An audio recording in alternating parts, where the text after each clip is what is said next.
Hey, how's it going? Welcome to the Jason Parker Power Hour. Um, Hope you're having a great day on this Thursday afternoon, October something. I don't really know what exact day it is. I don't have my phone to check. I'm actually filming this with my phone, so 25th, 6th, something like that. As you can see, today no coffee. I'm rocking the Lion's Mane Mushroom Elixir, kind of channeling my inner Tim Ferriss. I heard about this amazing product on his podcast, and I've been drinking it for about a month now, and I definitely feel smarter. I mean, that's what it's supposed to do. It's supposed to make you smarter. Shirt today I'm rocking is from a friend of mine's company, Exact Science. They do an awesome product. This shirt I always get a ton of compliments on. From all the sneakerheads.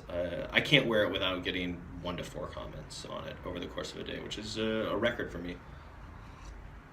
Most people hate the stuff I wear. I have a couple stories today. One of them is a personal thing.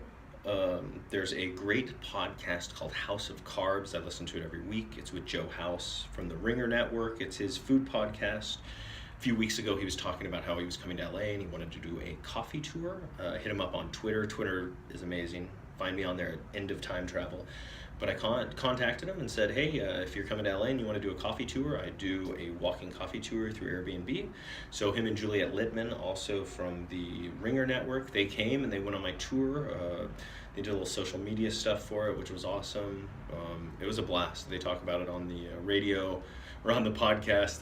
They recorded me talking on the tour and I sound horrible. But that's the way it goes. Nobody likes the way they sound. But that was pretty awesome. I had a blast doing it. Shout out to House of Carbs, Juliet Littman, Ringer Network. I really appreciate the, coming out for the tour. And if you want to check out the tour, Incidentally Coffee, I'm on Airbnb experiences. If you're coming to LA, I would love to host you and show you around the great LA, the great coffee in downtown Los Angeles and the Arts District. A lot of people really like my Hollywood stories, so I have a great old school Hollywood story. One of my favorite professors when I went to film school was a guy by the name of Bruce Cook. Bruce Cook taught directing, screenwriting. He also taught a film business class, which is probably the class I learned the most about the film industry. He has a great story about how he was editing together trailers in the 80s for some cheeseball company, this kind of like goofy movies and stuff. And his editing studio was right next door to the president of the company's office. So he would hear the president on these meetings all day. So this president, who's a real scumbag, he would tell people, pay them while they're working on the movie half of the money, and then when the movie was over, he'd pay them the other half. Well, the thing was, his thinking was, well, the movie's done, why would I pay you any more money? So he wasn't paying people for the rest of their jobs. So my professor Bruce Cook, Dr. Bruce Cook, he steals the film he's working on and leaves the studio, and he calls the guy and says, hey, I've got this film, if you want it, you're gonna pay me what you owe me. So the guy agrees, he shows back up, he gives him the film, he gets paid for the rest of the movie, and the guy was like, hey, do you want to keep editing movies for me? Like, it didn't even bother him whatsoever that the Professor Cook stole that. So that's definitely a story I always think of. Bruce Cook has 1,000 of these, and I'm sure I'll tell a few more throughout the next couple months, because they're all gold, and it just shows how the film industry, how there's a lot of scuzzbags out there, but there's also a lot of really great people. I know a lot of you like my restaurant recommendations. A restaurant I really like, I grew up in Alaska. In Anchorage, there's a restaurant, the Lucky Wishbone. Lucky Wishbone's been around since the 50s.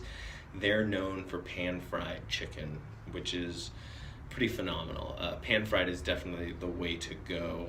It beats the big batter and dipping everything down like you're at KFC or wherever. But if you're in Anchorage, Lucky Wishbone is the place to be. It's definitely a great spot to check out if you've got any Alaska trips planned anytime soon. Just watch out. It's going to be busy, especially on a weekend morning, those brunches.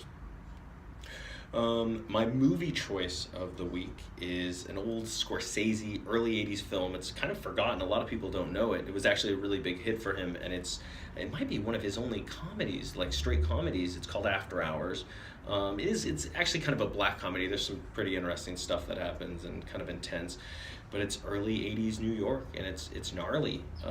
There's some great talent involved. Griffin Dunne is the main star. He was the friend who gets killed in American Werewolf in London, another great film. Deborah Harry from Blondie has a part in it. Cheech and Chong have a part in it. The mom from Catherine O'Hara, the mom from Home Alone, has a part in it. Patricia Arquette is great. Linda Ferrantino, who's amazing and gorgeous, still gorgeous and like very beautiful back then. But it's film. Find it somewhere. Bronson Pinchot from Perfect Strangers is in it too. Small part. Definitely worth checking out, especially if you're a Scorsese fan. You can't say you're a Scorsese fan and not have seen After Hours. On my TV pick of the week, it's kind of along the same lines as After Hours because it's The Deuce, set in early 70s New York, which was even gnarlier than early 80s New York.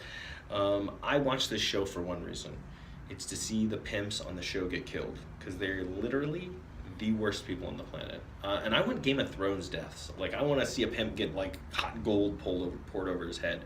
I don't think it's going to happen. There's only one episode left this season, but if it does, cool.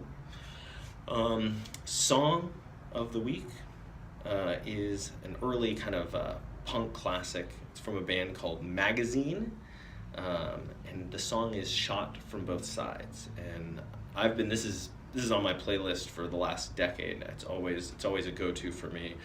It's got that kind of grimy, kind of early punk, kind of like there's snarl, kind of spitting in your face sort of thing. It's a very dystopian, but just a classic and just a really great song to kind of start the day. As usual, if you're looking for a good cause to give some money to, I would really appreciate you giving money to metaviver.org. Metastatic cancer kills a lot of people. It's probably going to kill somebody you know.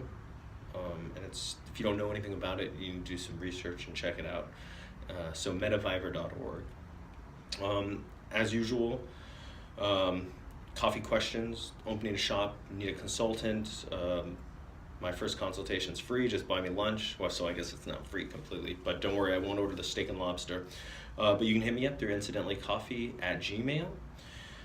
Actually, just any questions. You want to advertise, you have a song or movie you want me to check out, you've created something, send it over. I'd love to, and if it's good, I'd love to talk about it. My side persona, Nick Destro, I've released another video through the Bleeding Critic site. Bleeding Critic is great out of the just cool videos, really like horror fan-friendly stuff, just kind of a really great site to check out. Really great guy too.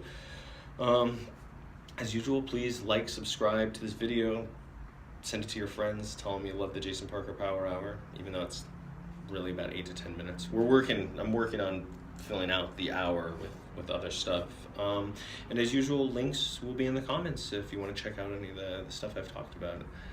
Have a great rest of your day, and I hope to see you back next week. Bye.